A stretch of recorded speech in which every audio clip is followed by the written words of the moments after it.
Olá, seja bem-vindo a mais um episódio do Empreendedores.pt. Hoje o meu convidado é o Filipe Amorim, do Mandate, e sem mais demoras vamos perceber, junto ao Filipe, o que é isto do Mandate. Filipe. Olá, Hugo. O Mandate é uma plataforma online que baseia a sua atividade na partilha de conteúdos na área do emprego, formação e também empreendedorismo.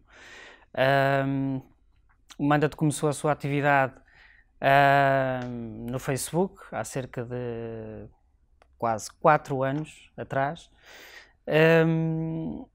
devido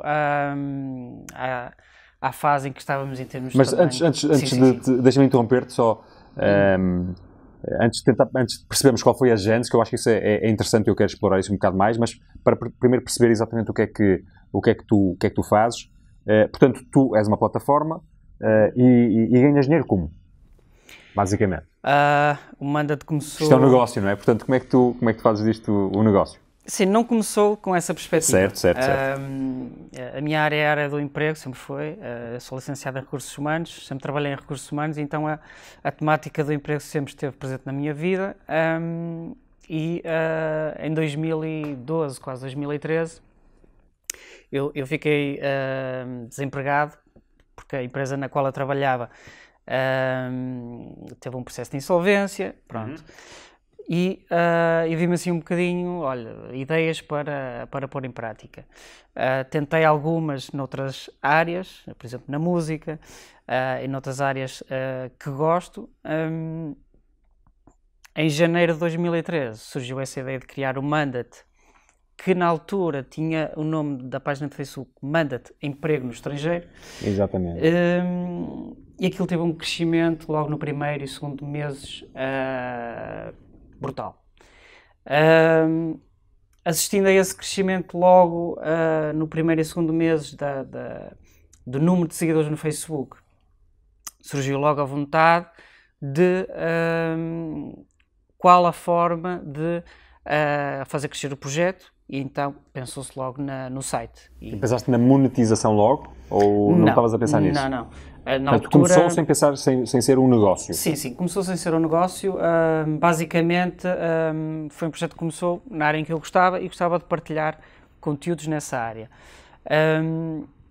Então, na primeira fase, os conteúdos que eram partilhados eram de outros sites, pelo que depois, penso que em abril desse mesmo ano, foi para o ar o nosso site com conteúdos próprios.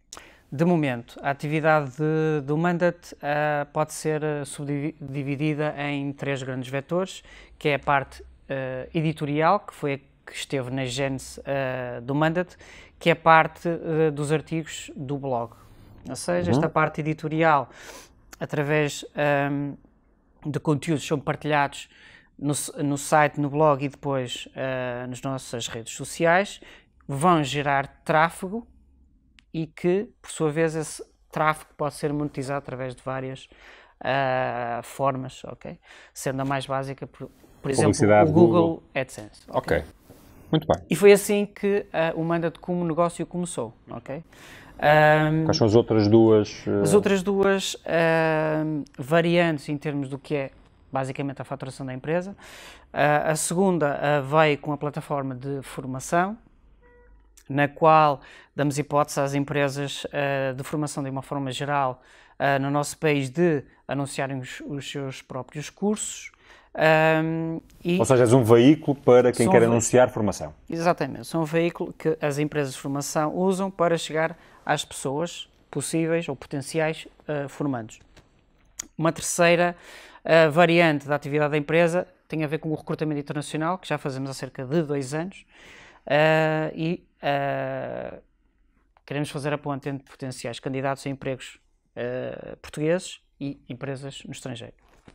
Muito bem, portanto, o teu negócio hoje vive tem essas 3 dimensões, não é? Sim. E eu, antes de ir à gênese do Mandate, queria-te perguntar, porque achei curioso o que estavas a dizer da questão editorial, e se calhar, de alguma maneira, vou entrar até já na gênese, porque no fundo, eu queria escalpelizar um bocadinho mais o que é que isto significa. Significa que tu fazes o quê? Crias conteúdo próprio, o colocas por aí no teu site, enfim, no teu ecossistema. É isso? E é conteúdo gratuito, não é? Como é que isso funciona? Sim, o Mandate em termos editoriais, como estávamos a dizer, e mais precisamente o blog começou de uma necessidade que eu talvez, conhecendo um pouco do que era o mercado de sites de emprego em Portugal, sentia que era um bocado o distanciamento entre a pessoa que está à procura de emprego e os sites que existiam na altura. Existia também alguma falta de confiança naquilo que era a confiança ou não que as pessoas tinham nos anunciantes. Acho que se calhar isso tem vindo a melhorar, acho que de uma forma geral progressivamente nos sites e nas plataformas que temos, mas acho que se calhar há 4 anos atrás não havia tanto isso. E então o formato de blog do Mandate veio mudar um bocado isso, ou seja, nós escrevíamos sobre determinadas vagas de determinada área ou em determinado país ou de determinadas empresas. Sempre empresas identificadas, com presença no mercado ou seja... Mas que contavas a história de uma maneira diferente, é isso? Penso que sim. E acho que ajudou a aproximar mais as pessoas de possíveis vagas de emprego. Agora, portanto, não era uma mera descrição da vaga, era uma narrativa mais cuidada de alguma maneira sobre aquela oportunidade? Sim, e também aqui a questão, e que não nos podemos dissociar, também tem a ver com aquela que era a realidade há 4 anos no nosso país, 4, 5 anos, que era a realidade complicada em termos de emprego, em que também... Na crise, não é? O pico da crise, porventura. O pico da crise, exatamente. A questão que se verificou no que toca à imigração, e claro que penso que essa realidade de há 4 anos atrás terá também contribuído para aquele crescimento inicial e muito forte do projeto mesmo no seu início. Achas que... Deixa-me ver se eu percebo, antes de perguntar o que eu quero perguntar. Portanto, tu estavas numa circunstância pessoal particular, correto? Sim. Mas, sobretudo, aquilo que foi talvez o fator que teve na base do sucesso muito rápido em termos de adesão ao site, às tuas plataformas nessa altura, foi o contexto que se vivia na altura, o contexto de crise? Assim... Em que, no fundo, quase o Mandate surgiu quase como um grito de guerra, quase de revolta para as pessoas. Não diria tanto. Ou pelo menos quase ali um veículo que canalizava alguma frustração e quase o Mandate, ou ajude-te a mandar para outra realidade, era um bocado isto? Não diria tanto, ou se calhar de forma tão textual, ou entre aspas agressiva, ou pronto, a questão da mensagem. Contudo... E tendo em conta que foi um projeto que surgiu no contexto daquilo que eu gostava e também partindo, claro, também do meu contexto pessoal,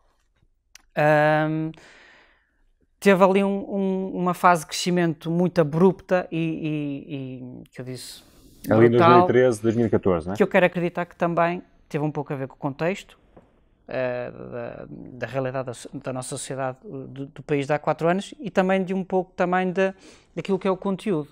Como nós sabemos, o conteúdo é rei, mas o contexto é Deus. Nós temos quando temos projetos online ou projetos de natureza em que queremos acrescentar valores aos nossos seguidores ou utilizadores, temos que ter bom conteúdo. E o conteúdo, como se costuma dizer, como o Gary diz... Exatamente. O conteúdo... Gary Vaynerchuk. Exatamente. É rei, mas o contexto é Deus. Nós podemos ter pérolas, mas não vamos dar pérolas, como se costuma dizer, a porcos, que é um ditado famoso. Eu gosto de porcos, mas pronto. Podia dar. Mas o ditado diz isso. E claro que foi a conjugação destes fatores do conteúdo e do contexto que eu também... Quero acreditar que foi importante que... Mas qual foi? Eu acho que foi muito bem sacada esta ideia naquele momento, porque de facto é o que estás a dizer, as coisas são o que são, ou valem o que valem, no contexto específico em que elas surgem. Exatamente. Às vezes há excelentes ideias que surgem demasiado cedo, ou já surgem tarde demais, e portanto já nunca vão ser boas ideias, não é? Aqui não. Foi de facto surgir na hora certa. E é preciso que quem nos vai ver, e se calhar vai nos ver daqui a muitos anos, recordemos que em 2013 estávamos de facto, estávamos aqui no pico da crise em Portugal, tinha havido mudança de governo, não é? Exatamente. Estava aquele discurso que causou aí muita comoção, muita irritação até do primeiro-ministro de então, a dizer que se calhar era boa opção procurar soluções lá fora, não é? Era esse o contexto que se via mais ou menos, não é?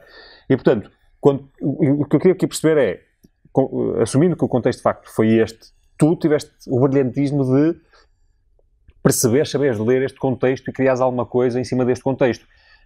Que metodologia é que tu seguiste, ou que insights é que te ocorreram, ou que mecânica é que tu seguiste, se é que há alguma, para conseguires de facto trazer algo, tal conteúdo adequado àquele contexto? Porque o contexto era igual para todos. Porque é que tu conseguiste criar algo que outros, porventura, não tenham conseguido?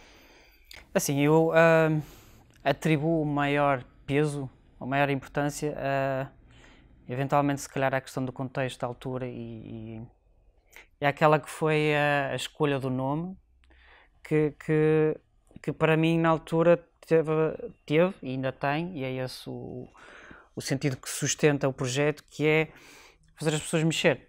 Okay? Vivíamos assim num estado um bocadinho apático, e a escolha também dos vetores do projeto Emprego, Formação e Empreendedorismo é: tens cá emprego, ok, não tens que te mandar para fora, mas também mandar para aqui, ou seja, dinamismo.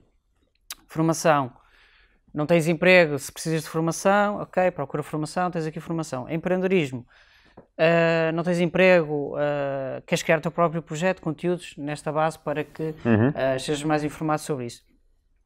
É este o sentido do projeto. Mas existe algum tipo de... Em termos de estratégia... para perceber, para ler melhor o contexto e tentar adequar... Como eu te estava a dizer, eu vou atribuir mais peso ao contexto e à escolha do nome do que propriamente à estratégia, porque lá está, isto foi o começo de uma coisa na minha área em que eu gostava e foi um bocado inocente. Eu não te vou dizer que tinha, olha, estou a criar aqui uma página e isto vai ser a minha empresa. Não, isso não estava no meu horizonte, digo-te já. Até porque tu não começaste com um objetivo comercial ou de negócio, não é? Claro que depois, quando nós, passados uns meses, lançamos o nosso site, e eu aí realmente vi que tinha muito tráfego e havia hipóteses de monetização do tráfego, mas o objetivo foi sempre mesmo no início adequar quer o conteúdo, quer a forma, a uma boa utilização da parte do user, que tivesse uma boa experiência no nosso site, a ler a nossa informação. E isso, uma vez conseguido, a parte da monetização viria naturalmente, ok?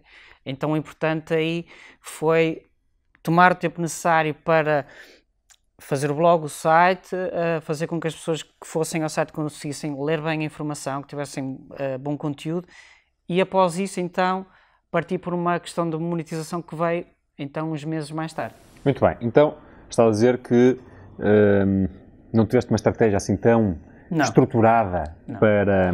Gostava de dizer que sim, isto foi tudo pensado, mas não. Portanto, não tiveste uma estratégia tão estruturada para montares este projeto, mas há uma coisa então que eu tenho que perceber, ou que eu queria explorar de alguma forma, que é, tu dizias-nos há pouco que começaste isto, ainda que não tivesse um intuito de negócio, começaste isto numa circunstância pessoal mais difícil, na sequência de um despedimento, basicamente. E esse despedimento ocorre num contexto macro difícil. Sim. Muita gente, a viver exatamente experiências similares à tua, se calhar era mais fácil ficar desalentado, fazer outra coisa qualquer. E tu conseguiste, provavelmente terás tido os teus dias mais altos e baixos, com certeza, mas conseguiste criar algo. Portanto, o que é que achas que esteve na genes, ou o que é que estava no teu espírito que fizeram a diferença para não apenas te deixares, ou não te deixares vencer, mas fazer algo disso, dessa circunstância? Assim, parte também teve a ver com com uma vontade que eu também tive em mandar-me, não é? Claro que... Ou seja, leste isso e pensaste que muita gente tinha a mesma expectativa. Quando eu fiquei desempregado, eu próprio fiz a minha pesquisa no sentido de encontrar oportunidades lá fora tendo em conta que se calhar fui ao mercado e não percebi a existência de plataformas que me ajudassem de uma forma mais agregada nesse aspecto, olha, percebi que talvez tivesse ali uma oportunidade, porque falava-se muito de imigração há 4 anos atrás, nessa altura, e se calhar não havia nenhum site que se dedicasse inteiramente a isso. E também, se calhar, a página, como começou com esse nome, Manda-te Emprego no Estrangeiro, essa conjugação que eu acho que fez faísca naquele contexto, partiu também de uma vontade ou de uma situação que podia ser uma situação possível para mim, ter de emigrar para arranjar emprego. Muito bem. Portanto, foi esse, no fundo, traduzires para um projeto aquilo que era a tua própria circunstância. Exatamente. Os ingleses, os americanos, costumam dizer, às vezes temos que fazer coisas para scratch our own itch. É de alguma forma isto que tu tentaste fazer? Claro. Mais do que um grande plano de negócios, foi, ok, qual é o meu problema pessoal e como é que eu posso, de alguma forma, pegar nisso e arranjar uma solução para os outros? Se calhar posso estar a exagerar, mas se calhar 90% das empresas surgem assim, scratching our own itch, correto? Posso dizer que quase todos os meus projetos que eu criei na minha vida, já criei alguns, uns relativamente bem-sucedidos, outros mal-sucedidos, mas todos surgem ideias que acredito que tu também tenhas no teu cotidiano, mesmo intra-empresa ou extra a atividade da tua empresa. Surgem sempre de queremos coçar as nossas comichões, né? E acho que tem que ser mesmo assim, porque é dessa necessidade que depois nós vamos tentar encontrar eu estou a tentar explorar formas isto, de solucionar. Claro, estou a tentar explorar isto para, de alguma forma, ajudar quem nos possa estar depois a ver, a desmitificar um bocado, enfim, alguns conceitos que muitas vezes vão aparecendo por aí, que isto é tudo uma coisa muito complicada, é tudo uma coisa que exige uma elaboração brutal. E há coisas que sim, pode ser, mas outras tantas e que podem ser muito bem sucedidas, não é verdade. E surgem do mercado de eu seria o cliente desta própria solução, não é? Claro. E, portanto, no fundo, estás a dizer que vais fazendo isso. Ótimo. Diz uma coisa, ainda faz sentido hoje o Manda-te? O contexto ainda o torna interessante? Como é que lês a coisa? Se calhar naquela ótica que esteve na sua origem, na sua gênese, que é o Manda-te Emprego no Estrangeiro, se calhar só essa ótica, se calhar já não faz tanto sentido, até porque o mercado de trabalho evoluiu no nosso país e está mesmo diferente, até mesmo na minha área. Agora, eu sempre tentei que o projeto se desdobrasse em muitas outras coisas desde esse início. Nós temos a plataforma de emprego que está aberta, continuamos com o blog, que teve o seu início com os tais artigos em que se desdobravam de forma diferente a forma de chegar ofertas de emprego às pessoas, mas neste momento temos em Manda-te.com um job board mais normalizado e aberto a toda a Europa e a potenciais clientes europeus. De outra forma, continuamos a ter processos de recrutamento, nomeadamente para a Inglaterra, na área da saúde, em que tentamos ajudar as pessoas que queiram sair de Ou seja, essa tua quase trilogia agora de negócio é também a resposta à mudança do contexto, porque aquilo que estavas a dizer é que o Manda-te Emprego no Estrangeiro faz porventura menos sentido hoje, ou pelo menos é uma coisa ao qual as pessoas estarão menos sensíveis, e portanto, ao leres esse contexto novo, tu foste recriando e reinventando o próprio conceito Manda-te? Sim.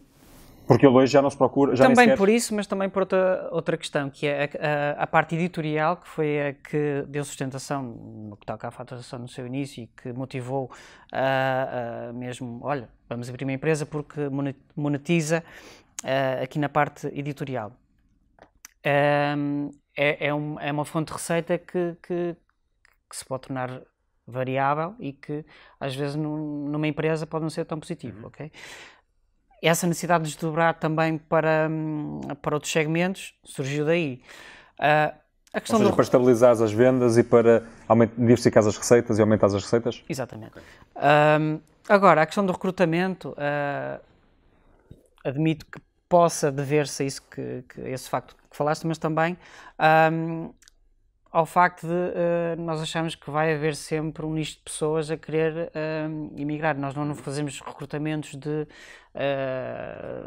massas no que toca a vagas, ou seja, este recrutamento de nicho acreditamos que vai sempre existir. Por isso, estaremos cá para tentar alinhar o que são procuras de candidatos por parte de empresas, neste caso do Reino Unido. Trabalhamos com empresas que são empresas de confiança e que nós temos a certeza que não vão desaparecer de um dia para o outro, como às vezes acontecem casos, processo, até porque lá está, nós temos cerca de 250 mil pessoas que nos seguem no Facebook. A partir do momento que nós trabalhamos com empresas menos claras, a mensagem, acredito que no mercado se espalharia rapidamente e a nossa imagem sairia prejudicada.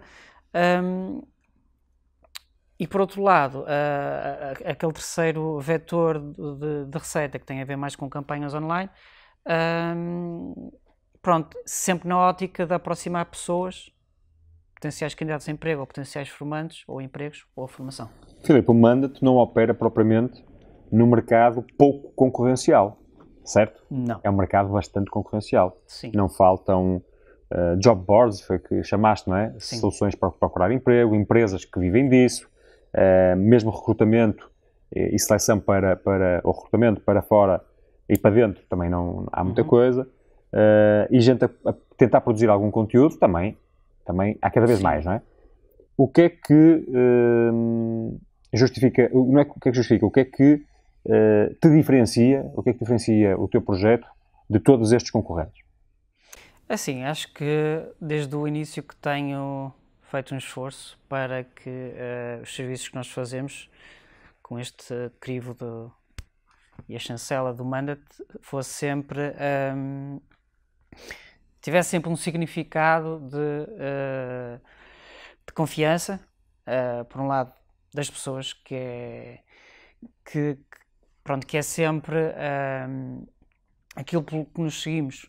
No que toca a empresas, tem-nos diferenciado, se calhar, a forma ou a facilidade com que temos de chegar a muitas pessoas, ok? E até então tem que... És um veículo que traz mais retorno para os teus clientes, não é? Sim, eu não conheço especificamente ao detalhe a realidade dos concorrentes ou das empresas que farão e que levarão a cabo serviços semelhantes. Agora, uma questão que está sempre em cima da mesa e quando eu tento falar com novos clientes, quer seja na questão do recrutamento, quer seja na questão de fazer campanhas online, venda de leads, assim, tem que acrescentar valor, ok? Nós temos acesso a uma potencial audiência alargada. São os 250 mil no Facebook? Sim, isso de seguidores, mas claro que depois... Site, são outras tantas visitas. Se faz uma campanha quer no AdWords ou no Facebook...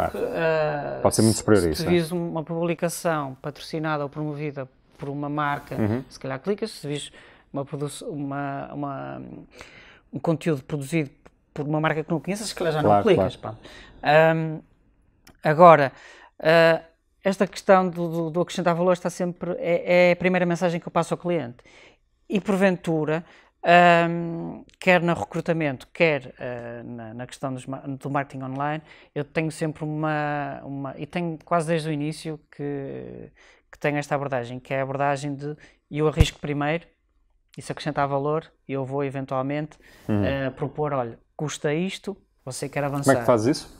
Isso é muito interessante. Como é que fazes isso? A questão é um bocado utilizador-pagador, sendo que eu opto sempre por investir o primeiro risco. Ou seja, não cobras ao cliente numa primeira instância, e eventualmente, se ambas as partes acharem que estás a acrescentar valor... Por exemplo, se a BeWise está à procura de um técnico de comunicação e quer levar a cabo esse recrutamento, eu se calhar vou arriscar a fazer uma landing page dedicada para essa vaga, com o conteúdo todo, vou se calhar arriscar um valor para fazer uma campanha, e se calhar vou arriscar perder tempo a analisar 5 ou 6 currículos, vou-te mandar esses 5 ou 6 currículos e vou dizer, vou-te perguntar, Hugo, acrescentei valor com estes currículos, queres mais currículos? Estou a perceber. E se calhar aí, olha, se queres mais currículos, então vamos fazer assim, vamos fazer uma campanha, tem estes custos, e vamos fazer durante X tempo. Se calhar avancei ali parte do meu tempo, porque se calhar também analisei e avaliei o potencial do cliente, não é? Filipe, estás a par do... Acho isso muito interessante porque quero explorar um pouco mais. Estás a par daquela imagem que o Gary Vaynerchuk, de quem falaste há pouco, vai utilizando, que é o jab, jab, jab, right hook. No fundo é dar, até poderes eventualmente pedir alguma venda. É no fundo isso que estás a querer fazer. Exatamente isso. Não achas que há, de uma forma genérica, seja pessoas que estão à procura de emprego, seja empresas, seja... No fundo, quem quer vender alguma coisa, esquece demasiadas vezes que antes de ter o direito a que lhe comprem um produto, tem que demonstrar que tem algum produto que vale a pena. Isso é uma conversa muito complexa. que daria... Mas quais são os teus insights sobre isso?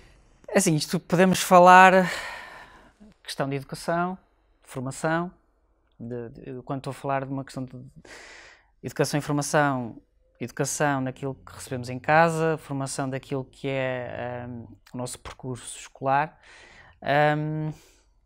Posso falar, eu vou dar o meu exemplo e trazer um bocadinho à baila a questão do empreendedorismo e da forma como se calhar no nosso país nós passamos do 8 ao 80, um bocadinho sem perceber como. Eu licenciei-me em Recursos Humanos e acabei a minha licenciatura em 2002. Até aos 22 anos, que foi quando eu me licenciei, eu nunca tive sequer o vislumbre de criar uma empresa. Não me foi enraizado, eu nem diria tanto enraizar. É aflorado. Nem me foi falado, nem levemente, a possibilidade, em todo o meu percurso escolar, da possibilidade de abrir uma empresa.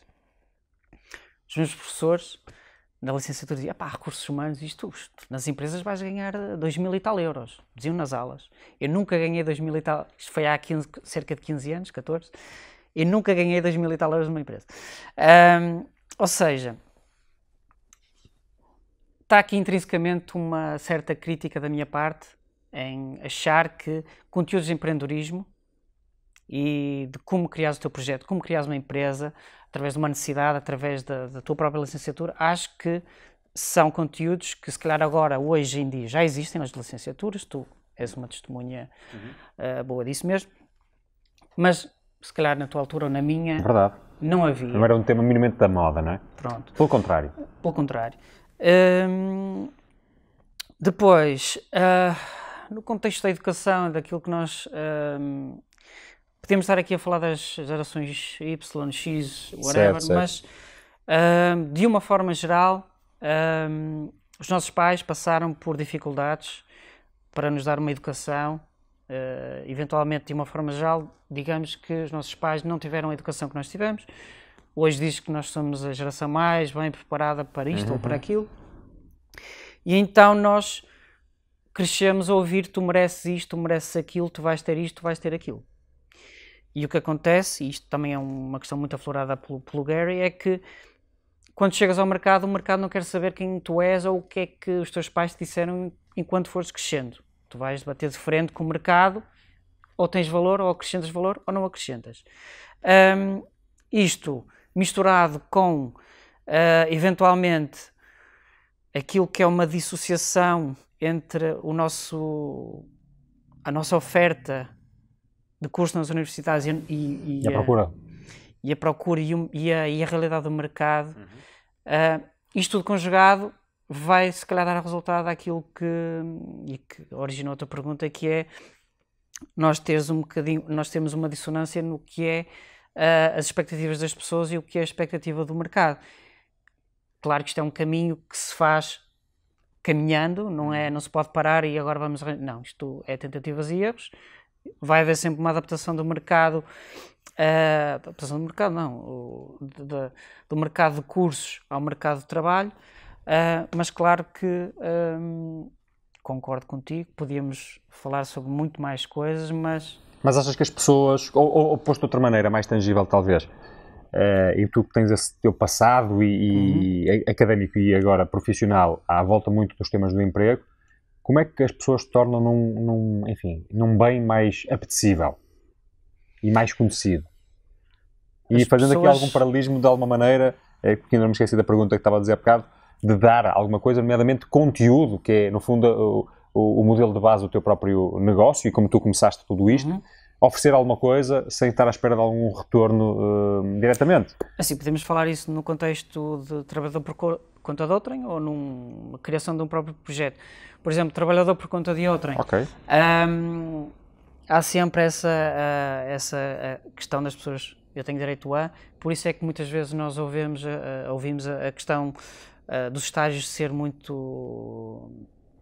criticada, a questão do voluntariado, não se dar tanta importância ao voluntariado tal como ele pode ter, porque eu ao voluntariar-me estou a conhecer potenciais pessoas, empregadores, geral, estou a fazer networking, estou a dar-me a conhecer, estou a aumentar as minhas competências e por vezes as pessoas preferem dizer, não, eu não vou dar muito tempo de graça, vou ficar em casa. E ficar em casa é que aí não acontece nada.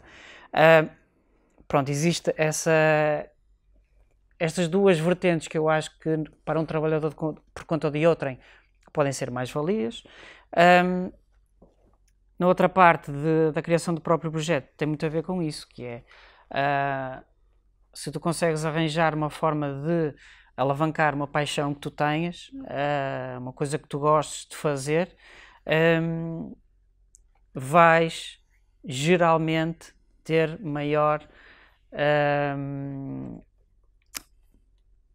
força, paciência para chegar a bom porto. Por isso é que se diz normalmente, e que existe aquele chavão, tens que fazer uma coisa que gostas. Isto não surge por acaso. Agora, isso é uma pergunta ou uma observação que me faz pensar aqui na seguinte pergunta. Acreditas na história relativamente comum de tens que descobrir a tua paixão e depois seguir a tua paixão? Ou achas que uma paixão se constrói? Porque são coisas, porventura, um bocadinho diferentes. Acredito um bocadinho de ambas, mas mais na segunda. Portanto, mais que se constrói. Sim. Lá está. A questão de... às vezes não é o que se faz, mas como se faz. Ok?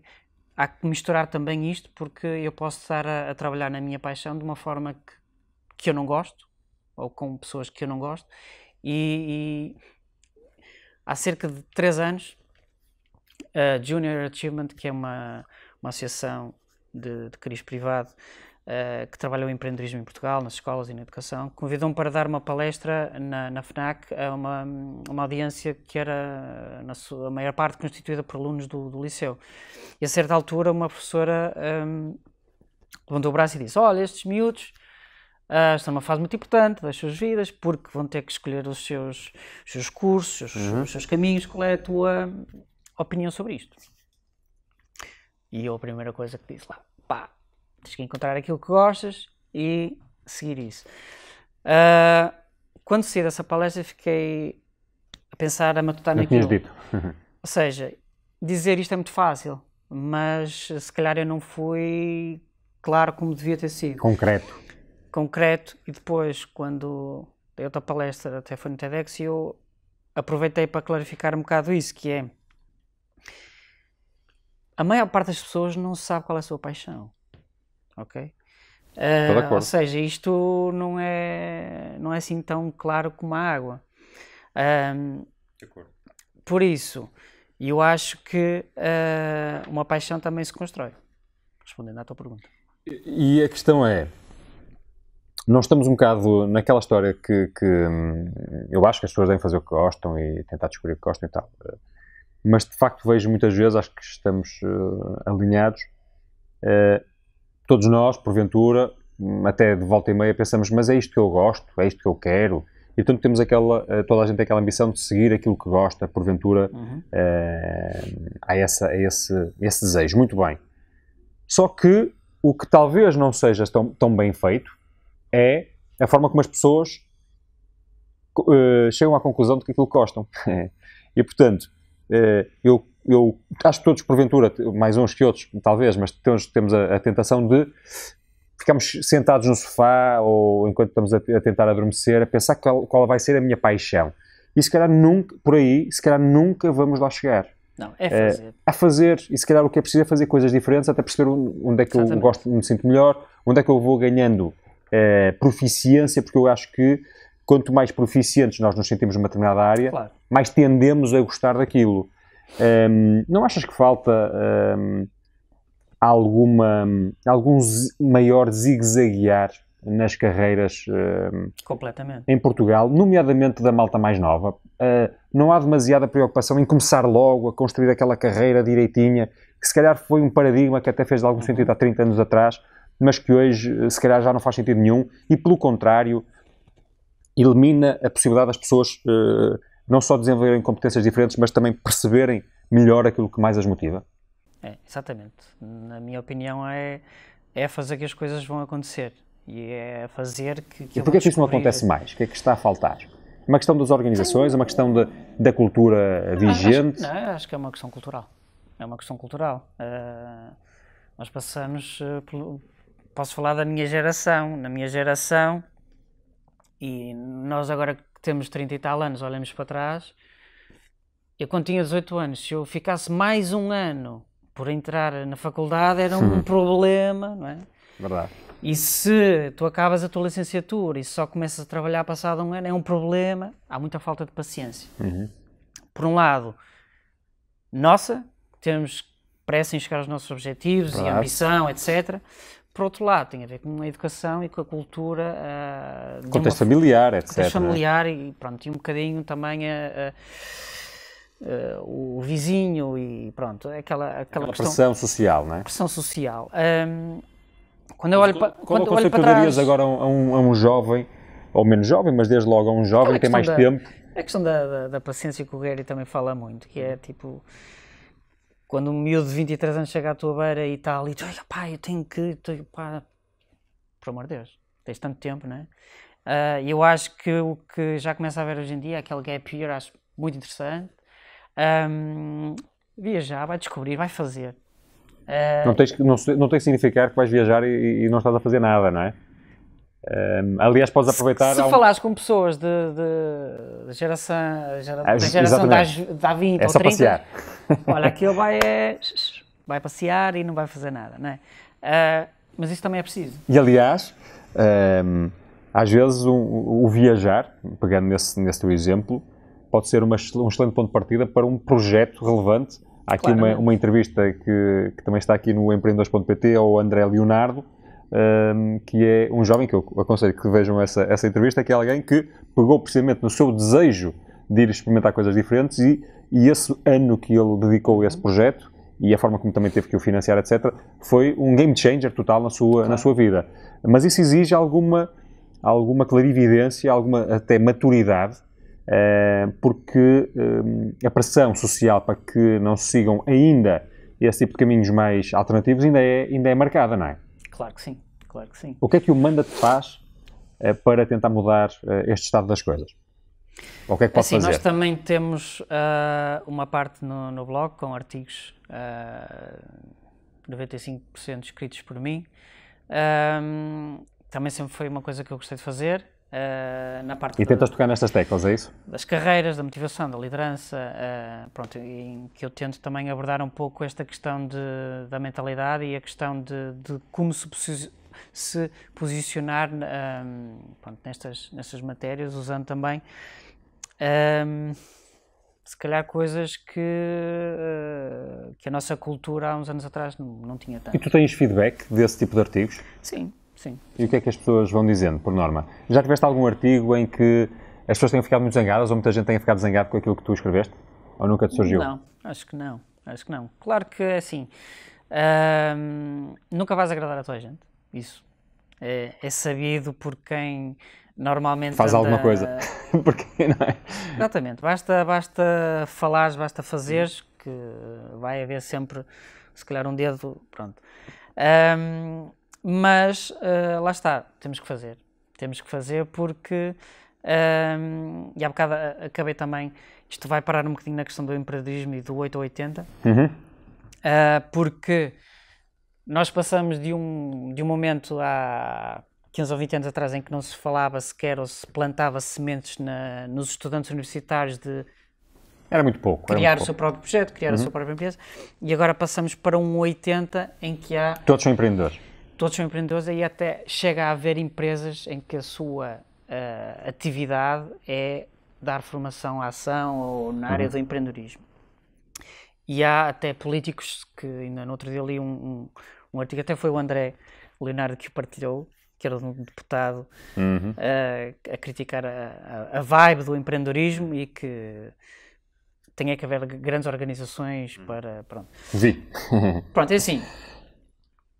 Não concordo totalmente, mas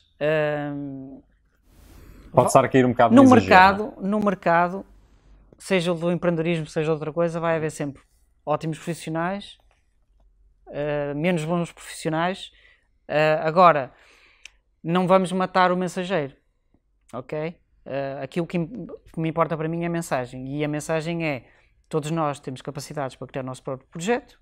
A internet é um ótimo veículo para isso, mudou a minha vida, criei a minha própria empresa graças à internet, por isso creio que qualquer pessoa está ao alcance disso. Eu pego nesta história do empreendedorismo para tentar perceber o que é que tu achas sobre a razão pela qual algumas pessoas procuram o caminho do empreendedorismo.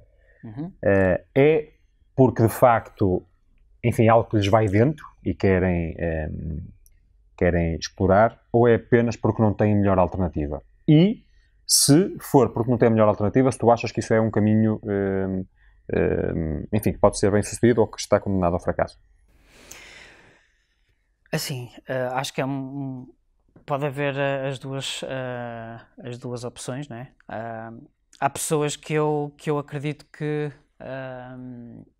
Não vamos agora falar de carga genética versus ambiente, certo. Vamos só falar na parte do ambiente. Claro que a educação pode ter um papel muito forte nisto, na perspectiva de uma pessoa querer criar.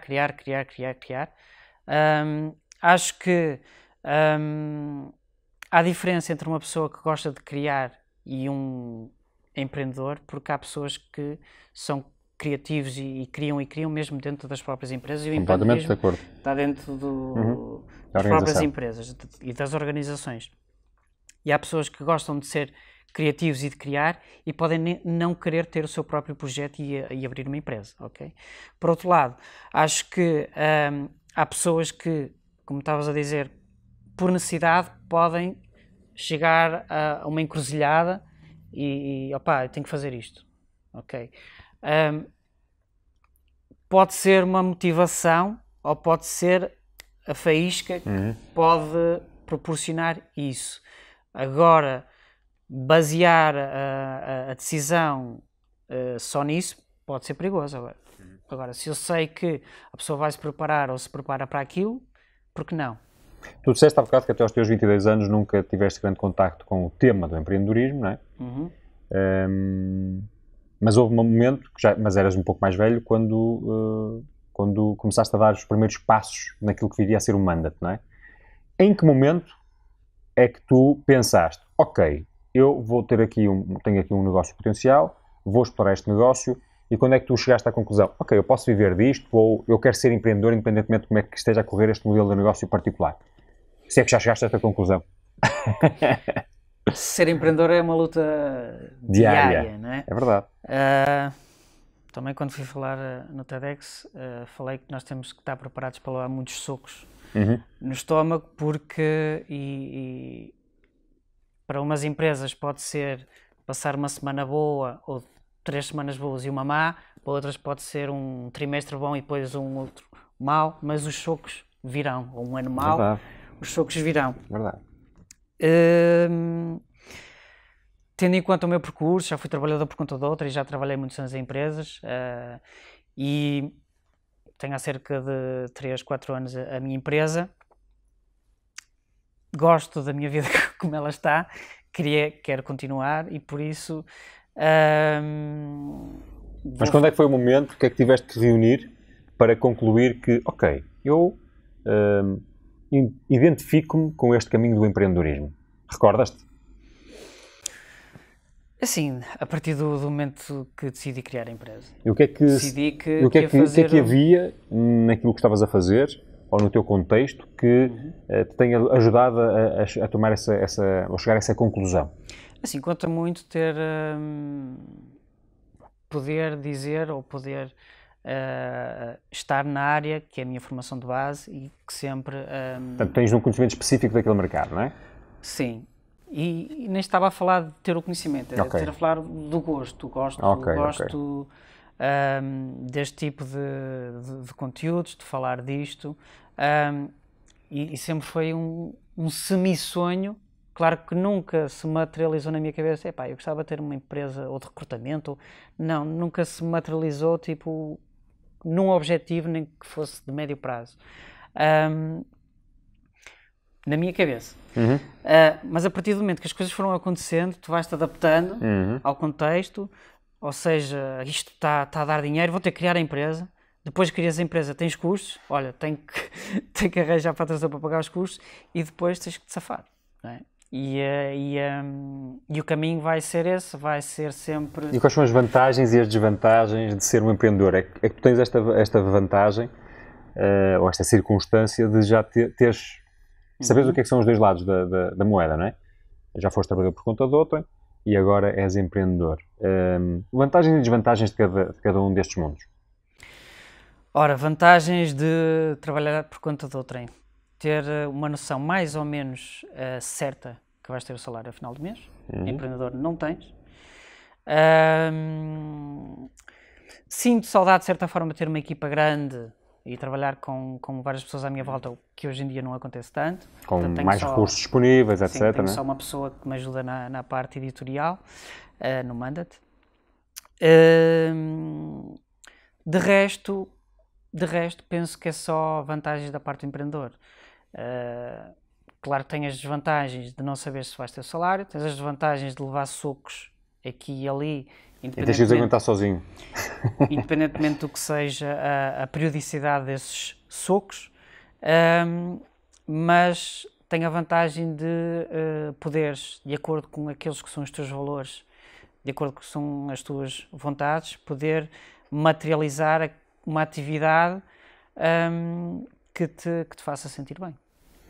E uma das coisas que eu acho que te faz sentir bem, pelo menos aquilo que eu vou vendo até das tuas redes sociais, etc., é viajar. Sim. Eu gostava de saber que papel é que as viagens têm tido ao longo da tua vida, com mandat, antes pré-mandat, vida pré-mandat, o que seja, e como é que a tua atividade empresarial atual se coaduna com viagens relativamente longas que vais fazendo, e tanto quanto sei, aqui há uns meses regressaste de uma viagem de algum tempo, não é? Queres nos dar aqui algumas ideias sobre isto? Assim, a viagem sempre fez parte do meu, vou dizer do cotidiano, mas... da tua vida. Mas quase todos os anos fazemos viagens porque faço bodyboard já desde adolescente e então sempre o bodyboard sempre me permitiu, quer a mim, quer aos meus amigos, era um bom viagens. Pretexto, não é? Era um bom pretexto. Ou seja, o primeiro emprego que tive, que foi como nadador salvador nas piscinas municipais, foi para arranjar dinheiro quando tinha 22 anos para ir para a Indonésia passar um mês. Ou seja, acabou por mudar a minha vida, não é? E são estes marcos que depois se vão acumulando e vão criando novas coisas.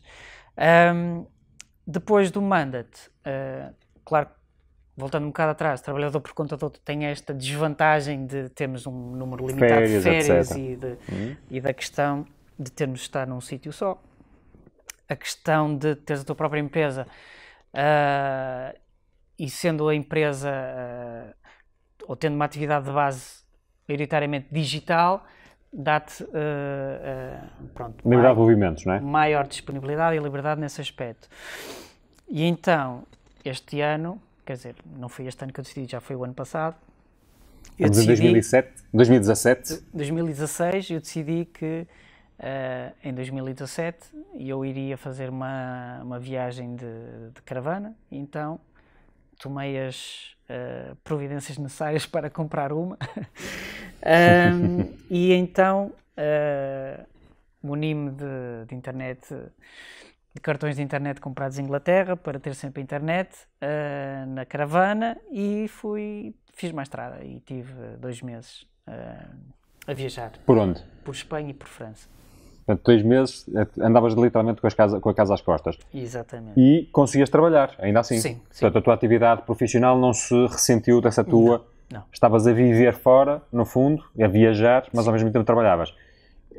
Tu quase podes transformar-te num verdadeiro nómada digital, não é? Que é um conceito que agora começa aí a emergir. Isso é uma das coisas que tu... E já te vou perguntar o que é que tu retiras dessas viagens, mas isso é uma das coisas que tu achas que mais te traz enquanto empreendedor? Por exemplo, mais do que propriamente poderes ganhar muito dinheiro, é o lifestyle que tu queres ter, nomeadamente essa liberdade de movimentos. Quão pesado é isso na tua decisão de, desde logo, manteres a tua atividade empresarial? Para já, de momento, e com a atividade que eu tenho, não vou ficar milionário. Por isso, novas ideias poderão eventualmente surgir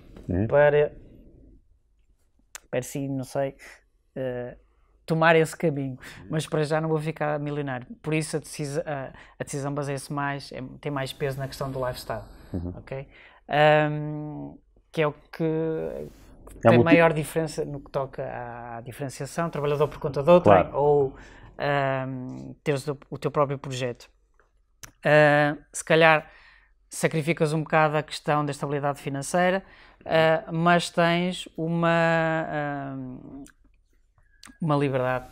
E experiências, não é? Porque eu acho que as viagens enfim, são sempre uma boa fonte de novas experiências. O que é que tu, 2 meses, não é? Que tiveste aí de autocaravana aí por Espanha. Sim, foi pouco tempo.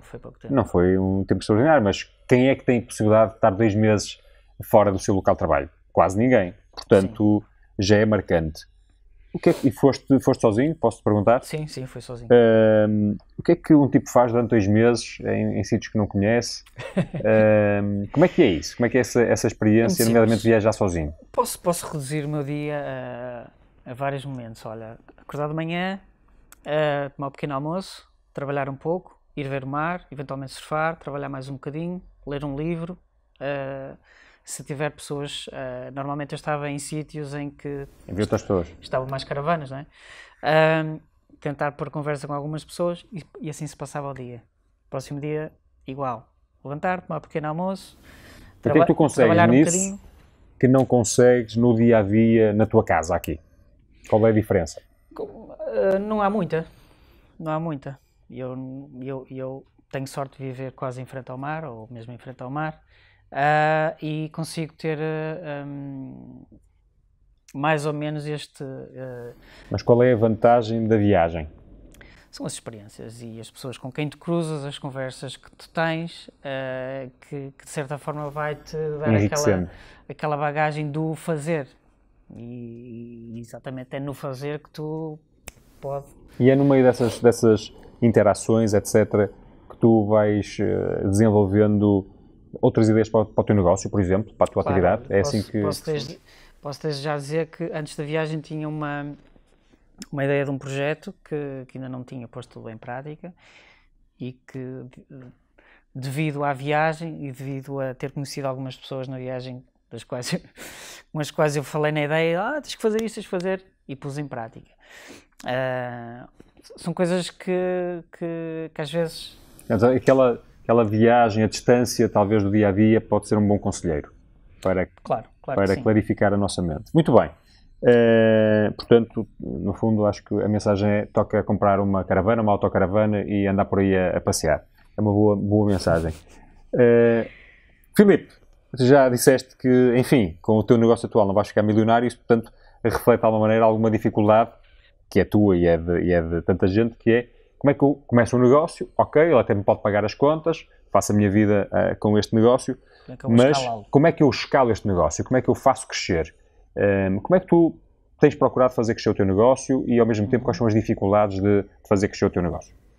Assim, o negócio tem ainda uma boa margem de escala em todas as vertentes, ok? Quer na parte editorial, quer na parte de recrutamento, quer na parte que está mais associada ao marketing online e ajudar as empresas a encontrar mais ou candidatos ou formandos.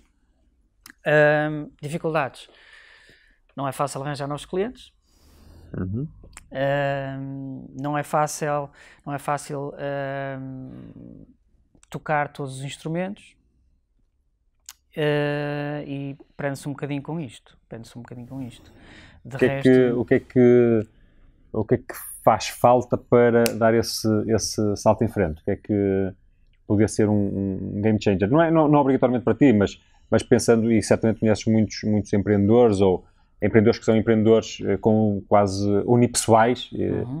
O que é que achas que é comum, na maior parte dos casos, que se conseguisse resolver, as pessoas conseguiam dar 1 ou 2, 3, 4 saltos em frente? Consegues identificar algum aspecto comum? Sim, o aspecto do solo entrepreneurship é uma questão muito importante de ser analisada, porque normalmente quando dás o salto para 2 pessoas ou para 3, a alavancagem é muito diferente. E eu tenho também assistido e testemunhado projetos de amigos meus em que vejo claramente isso, e também tenho percebido... Mas o que é que queres dizer com isso? É que quando um tipo está sozinho é uma história, quando passa ali a barreira de 3 ou 4 pessoas já exige outro tipo de estrutura, é isso? De exigência? Isso por um lado, mas eu estava a falar na carga positiva que traz. Tu quando estás sozinho tens uma margem limitada, quer de escala, sim, menos que tenhas um serviço digital. Pronto. Claro, mas é muito pouco provável. Mas mesmo em termos de alavancagem mental, de ideias e de coisas que possam surgir no dia a dia, sozinho estás limitado. E às vezes, quando juntas uma outra pessoa ao teu projeto, mais cabeças a pensar, não vai mais ser interações. vai ser um mais um é 3. Estou a perceber. Por exemplo, e tenho que tentar também, dessa forma, também trazer mais pessoas. Reuniste pessoas mais interessantes. Exatamente. E mais pessoas. E já no próximo ano vamos fazer um evento na área também do emprego. Não vou falar muito sobre isso porque ainda não está cá fora, mas daqui a um mês já estará cá fora. E já vou tentar fazer alavancar com outra pessoa e juntos vamos fazer esse evento na área do emprego. Então o que achas é que de alguma maneira, se conseguisse pôr os empreendedores, os solopreneurs de alguma maneira, não é? É muito confortável, desculpa interromper-te, é muito confortável nós estarmos sozinhos e não responder a ninguém. E não temos opiniões contrárias. Não temos opiniões contrárias e até podemos sentir que vamos até ali, ok, mas olha, eu não tenho que estar a justificar a ninguém. Mas temos que ter a consciência de que é mesmo assim. Se juntas não vai ser, o resultado não vai ser 2, vai ser se calhar 3 ou 4. Ou seja, o teu conselho... Pode valer a pena correr esse risco. O conselho, se bem que estou a perceber, é tentar nos reunir de mais pessoas e pessoas interessantes que possam acrescentar alguma coisa, porque isso pode ser uma mudança significativa na nossa atividade. Mas como é que se consegue fazer isto? Porque muitas vezes é preciso dinheiro para pagar estas pessoas ou envolvê-las de outra maneira qualquer. Qual é a solução que tu sugeres? É assim, pode não ser na ótica de contratares uma pessoa, pode ser um solo entrepreneur juntar-se a outro solo entrepreneur e fazerem um projeto mútuo, ok? Ou se quiseres contratar uma pessoa, também não faltam aí instrumentos, estágios que até reduzem os custos, não é? E que tudo reduzam os custos. E eu sou mais apologista, até numa ótica de segurança, se calhar trocar as ideias com outros empreendedores e se calhar fazeres projetos, juntares forças e criar sinergias e fazeres um novo projeto ali, um byproduct do teu projeto e um byproduct do outro projeto. Claro. E podes, se calhar, criar uma coisa que pode ainda depois ser mais alavancada. Mas a mensagem importante é que um tipo sozinho tem um teto assim, temos que... mais baixo, não é? Sim. Ok, interessante. Portanto, juntemos-nos por aí com as pessoas. É uma coisa curiosa que há por aí malta que vai dizendo, não sei se já ouviste esta expressão, que é somos a média das 5 pessoas com quem mais interagimos. Eu não sei se isto é verdade, somos das 5, somos das 6, mas do ponto de vista do conceito, eu acho que é muito interessante e no fundo de uma forma casa com o que estás a dizer. E eu confesso aqui, porventura já o confessei noutros fóruns, uma das razões fundamentais para eu próprio decidir fazer este projeto do empreendedores.pt não é outra, que senão uma lógica egoísta de eu conhecer mais pessoas claro. Interessantes que me possam acrescentar algo, que eu possa evoluir aprendendo com pessoas que sabem mais do que eu. Pelo meio, procuro transformar isso em conteúdo que seja relevante para outras pessoas poderem aprender e, portanto, fazer alguma coisa relativamente nobre. Mas é isso, porque, de facto, nós sozinhos não vamos muito longe, não é? Muito bem. O que é que podemos esperar de ti e das tuas atividades? Conforme disse, vamos ter um projeto novo no próximo ano já. O tal evento de emprego, não é? Sim, que eventualmente quererá ser alavancado que vai cobrir apenas uma área de atividade, mas que o seu objetivo será ser alavancado para outras áreas de atividade. Portanto, temos de estar atentos a isso, e já te vou perguntar onde. Mas eu não queria terminar esta nossa conversa sem te fazer uma pergunta que é a seguinte, porque vês tanta gente, imagino eu, no mundo do emprego, da procura de emprego, a falar sobre emprego. Há algum conselho errado ou conselhos errados que tu vês sistematicamente a serem repetidos? E para os quais queiras alertar as pessoas, no fundo, para não seguirem? Conselhos errados? Sim. Assim, conselhos diretos que... Eu vejo por aí que, de alguma forma, as pessoas... Eu vejo mais do que conselhos, vejo atitudes.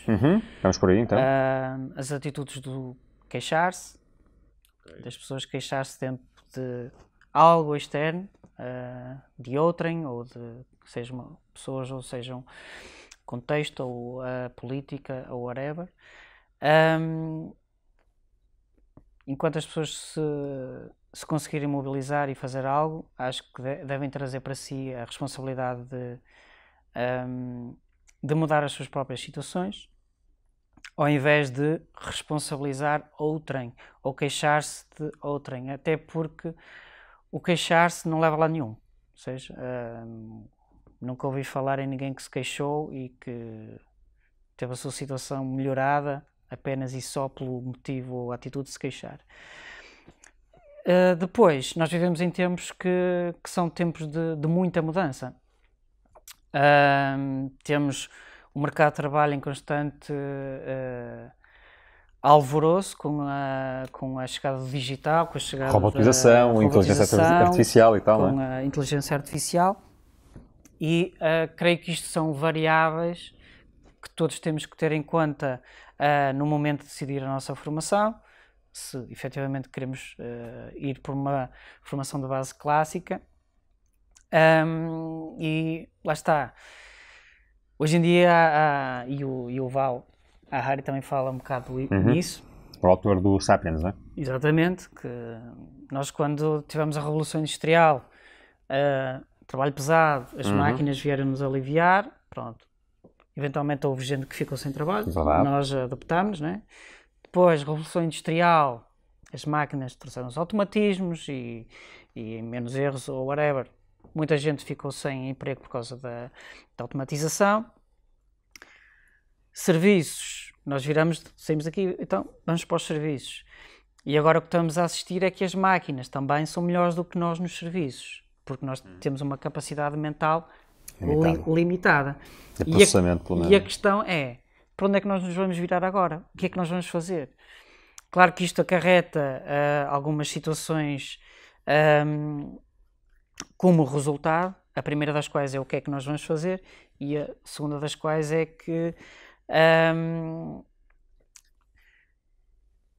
o exemplo de, por exemplo, os veículos sem condutores. Nos Estados Unidos, por exemplo, as pessoas, os camionistas de transportes de pesados, é uma classe trabalhadora que tem milhares e milhares de pessoas, que são Milhões. uma classe com muito peso, até político, sindical, etc. Imaginemos que isto já está em prática, não é? A Tesla já lançou os seus caminhões, a Volvo também já tem os seus caminhões. Imaginemos que daqui a 5, 10 anos estes milhões ficam sem emprego. A primeira questão é, o que é que eles vão fazer? Ok, isso, adaptação, whatever. Mas a segunda, que é a que mais me preocupa, é que estas pessoas vão ficar sem o seu peso social e político que têm. Porque nós, enquanto sociedade, temos emprego, mas como trabalhadores que somos, temos o nosso peso social e político na sociedade em que vivemos. Se os camionistas não estiverem contentes com as suas condições de trabalho, fazem uma paralisação, a economia para, sem produtos, e eles podem eventualmente chegar a negociações, como temos visto com os professores, whatever. E o que me preocupa é para onde é que vai este poder sindical de reivindicação político, social. Porque o que estamos a ver é que as grandes empresas que estão a desenvolver esta inteligência artificial são os big players que nós já conhecemos, que é o Facebook, que é a Google, a Amazon. E o que me preocupa é isto, e o Val também fala um bocado nisto, que é, nós estamos a ver isto acontecer e ainda estamos a tempo de conseguir ajustar ou não a forma. O que é que achas que é o papel que cada indivíduo pode fazer, porque isso é uma questão muito macro, mas o indivíduo, nomeadamente aqui um português que nos está a ver, que tem individualmente muito pouca capacidade de influenciar estas grandes mudanças a nível do mundo, como é que ele se prepara melhor para uma mudança de paradigma tão brutal como já se está a verificar e provavelmente ainda vai acelerar muito nos próximos anos? Assim, o singular acho que tem que se preocupar mais com a primeira questão, que é a adaptação ao mercado de trabalho, do que a segunda, que terá a ver mais com legislação e políticas que têm que ser criadas para, de certa forma, limitar ou ajustar o poder, para onde é que vai o poder que outrora estava nos trabalhadores. E esta adaptação que os trabalhadores vão ter que fazer, ou nós todos temos que fazer, é perceber para onde é que vai estar o caminho, ou onde é que vai estar o mercado em termos de trabalho. Se no que toca a força física, no que toca a força mental, nós eventualmente fala-se somos substituídos, vamos ser inúteis. O que é que nós vamos fazer no futuro? O que nós temos visto é aumento do turismo, aumento de negócios na área do lazer. Eu próprio também tenho um projeto nessa área, e eu acho que não fugindo da adaptação que vai haver, e outras áreas vão surgir, claro. Outras áreas irão surgir, porque havia livrarias nos Estados Unidos que foram à falência por causa da Amazon, e ninguém ficou com pena das livrarias na altura da Amazon. Ou seja, mudanças vão acontecer, adaptações vão também acontecer, novas coisas vão surgir. Mas creio que esta questão como português e como singular, esta questão do turismo e do lazer serão importantes no futuro. Filipe, para terminar mesmo, onde é que as pessoas te podem conhecer melhor? Onde é que podem conhecer o teu trabalho, a tua empresa, na internet, nas redes sociais, etc.? Por favor. Sim, em termos pessoais, no LinkedIn tenho o meu perfil, também tenho o meu perfil do Facebook, embora mais pessoal. Podem conhecer o Mandat em mandat.com, o blog do Mandat em Manda tudo junto? Não, Mandat, tracinho T. Ok, Mandat mesmo como se escreve? Como se escreve. E o Mandat no Facebook, tem o nome Mandat, Emprego, Formação e Empreendedorismo. Muito bem. Filipe Amorim, muito obrigado pela tua disponibilidade para vir aqui conversar um bocadinho comigo e partilhar os teus insights sobre empreendedorismo, sobre emprego, sobre formação. Eu ficava aqui com 2 ou 3 notas que o Filipe partilhou, ou que não só que o Filipe partilhou, mas também que resultam daqui da experiência do Filipe, a título quase de síntese. É preciso recordar que este projeto, o Mandat, surge num contexto de crise e, portanto, eu acho que temos que recordar que a crise pode, de facto, ser uma excelente oportunidade. Há que se saber ler e aproveitar da melhor maneira. temos de ser capazes de nos adaptar ao contexto, e até porque o contexto está em permanente mudança, e algo que para mim é particularmente interessante, a questão de assumirmos as rédeas da nossa própria vida, assumirmos nas nossas mãos a nossa responsabilidade, e não estamos preocupados só em atribuir culpas aos outros, porque isso provavelmente é totalmente inútil. Muito obrigado pelo seu tempo. Mais uma vez, Filipe, obrigado pela tua presença, e marcamos encontro numa próxima conversa. Até lá, bons negócios.